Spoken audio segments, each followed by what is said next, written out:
13 जनवरी सन 1761 रात के 3 बज रहे थे। पानीपत के मैदान के पास एक विशाल तंबू लगा था। अंदर एक दिया टिमटिमा रहा था। बाहर सर्दी इतनी थी कि सांस लेने पर धुआं निकले और उस दिए की रोशनी में एक आदमी बैठा था, अकेला, और उसकी आंखों में आंसू थे। वो कोई साधारण इंसान नहीं था। वो था मराठा साम्राज्य का सबसे बड़ा योद्धा, जिसने निजाम जैसे ताकतवर बादशाह को घुटने टिकवाए थे, जिसकी तलवार की धार से दुश्मन थरथराते थे, जिसकी रणनीति के आगे बड़े बड़े सेनापति हार मान चुके थे। और वो जानता था कि कल सुबह सूरज उगने के बाद वो शायद इस दुनिया में नहीं रहेगा, लेकिन उसने फिर भी लड़ाई का हुक्म दिया। क्यों? क्योंकि उसके पास अब कोई और रास्ता नहीं बचा था। ये कहानी है उस एक दिन की जिसने हिंदुस्तान की तकदीर हमेशा के लिए बदल दी। ये कहानी है धोखे की, बहादुरी की, वफादारी की और उस दर्द की जो आज भी इतिहास के पन्नों में जिंदा है। बात करते हैं उस दौर की जब मराठा साम्राज्य पूरे हिंदुस्तान में अपना परचम लहरा रहा था। 17वीं सदी के अंत में छत्रपति शिवाजी महाराज ने एक सपना देखा था।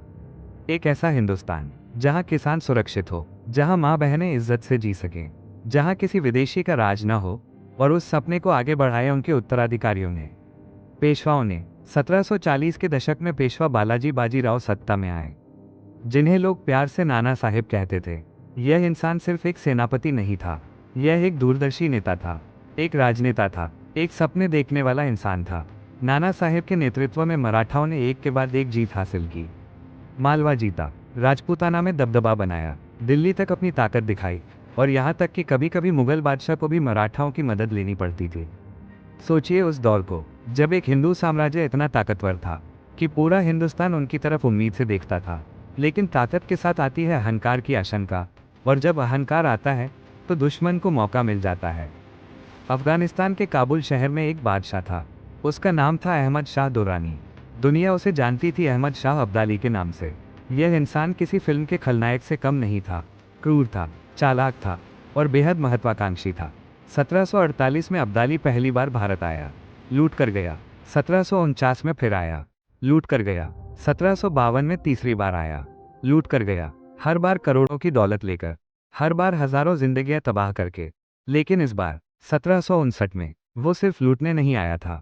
इस बार उसे बुलाया गया था। किसने बुलाया? अवध के नवाब शुजाउद्दौला ने और रोहिल्ला सरदार नजीब उद्दौला ने। क्यों? क्योंकि मराठाओं की बढ़ती ताकत से वो घबरा गए थे। उन्हें डर था कि अगर मराठे और आगे बढ़े तो उनकी अपनी सत्ता खत्म हो जाएगी। यानी अपने देश को बचाने के लिए उन्होंने एक विदेशी लुटेरे को दावत दी। बाहरी सियासत। अब वापस आते हैं उस इंसान के पास जो उस तंबू में बैठा था। सदाशिवराव भाव, पूरा नाम सदाशिवराव चिनाजी भट्ट, पेशवा नाना साहेब के चचेरे भाई और मराठा सेना की सबसे तेज तलवार। जब अब्दाली के खतरे की खबर पुणे पहुंची तो पेशवा ने तुरंत फैसला किया, भाव को भेजो। अगर कोई इस खतरे को रोक सकता है तो वो भाव है।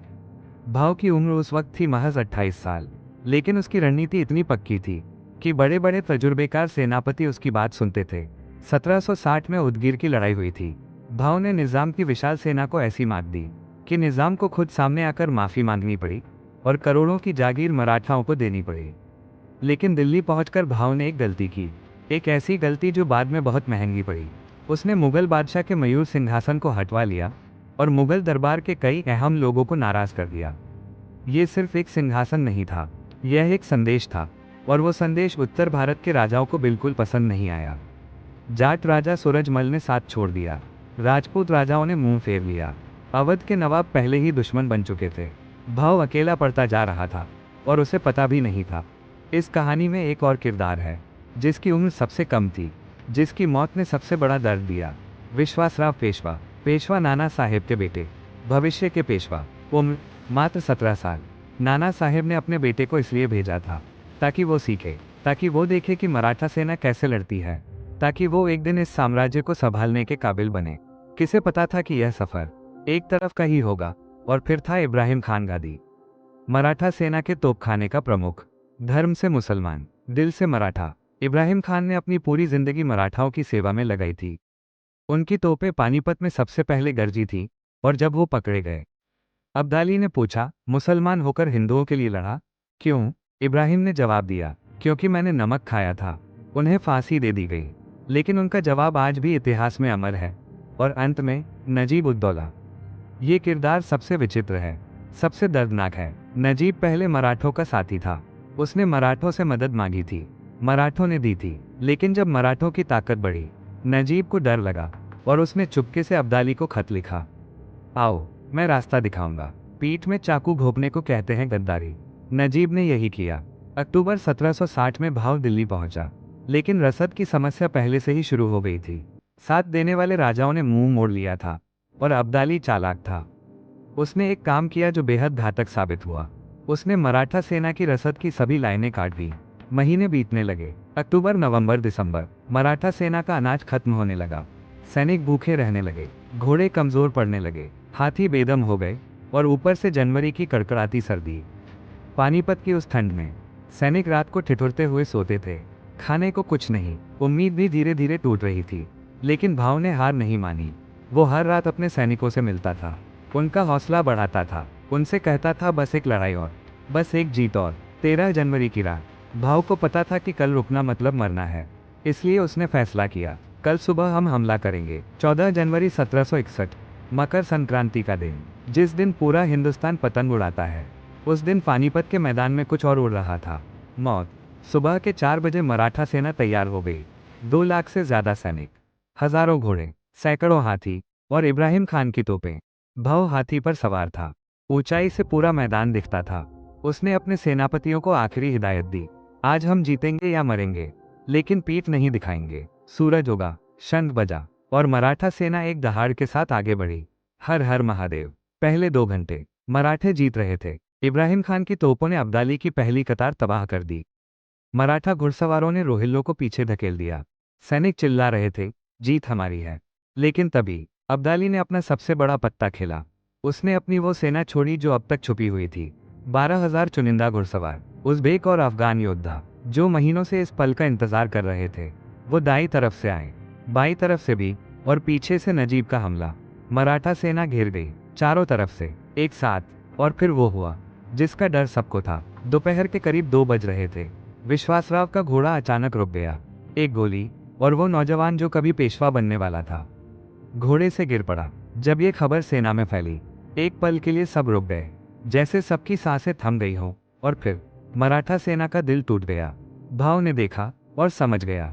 उसने हाथी से उतरकर घोड़े पर सवार हुआ और खुद दुश्मनों के बीच कूद पड़ा। वो भीड़ में खो गया, फिर कभी नहीं मिला। शाम होते होते पानीपत का मैदान लाशों से भर गया। कहते हैं उस दिन 40,000 से ज्यादा मराठा सैनिक मारे गए, कई घायल हुए, कई पकड़े गए और कुछ भाग निकले। जब ये खबर पुणे पहुंची, पेशवा नाना साहेब को बताया गया, आपका बेटा विश्वासराव नहीं रहा, आपके भाई भाव लापता हैं। नाना साहेब उस सदमे से कभी नहीं उबरे। कुछ ही महीनों बाद उनका भी निधन हो गया। कहते हैं उस साल पुणे में कोई दिवाली नहीं मनाई गई। घर घर में मातम था। हर परिवार में कोई ना कोई था जो नहीं लौटा था। एक पूरी पीढ़ी एक ही दिन में खत्म हो गई। लेकिन ये कहानी यहाँ खत्म नहीं होती। मराठे टूटे, लेकिन मिटे नहीं। नाना साहेब के बाद आए माधवराव पेशवा, जो सिर्फ 16 साल के थे, लेकिन उनमें वो आग थी जो बुझ नहीं सकती थी। माधवराव ने एक एक टुकड़े को जोड़ा, एक एक सैनिक को जोड़ा, एक एक रिश्ते को जोड़ा, और 1771 में, सिर्फ 10 साल बाद, मराठाओं ने दिल्ली पर फिर से कब्जा किया। अब्दाली फिर कभी हिंदुस्तान नहीं आया। नजीब उद दौला की कब्र को मराठों ने उखाड़ फेंका, और वो सपना जो नाना साहेब ने देखा था, वो एक बार फिर जिंदा हो गया। पानीपत ने मराठों को हराया, लेकिन उनका हौसला नहीं तोड़ पाया। सदाशिवराव भाव आज भी याद किए जाते हैं, विश्वासराव आज भी याद किए जाते हैं, और इब्राहिम खान गादी का वो जवाब, क्योंकि मैंने नमक खाया था, आज भी गूंजता है। इतिहास उन्हें याद रखता है जो गिरकर भी उठते हैं। यहाँ तक यदि अपने वीडियो को देखा है तो फिर अब एक लाइक और सब्सक्राइब करके जाना और कमेंट में बताना कि तुम लोग कौन से राज्य से हो।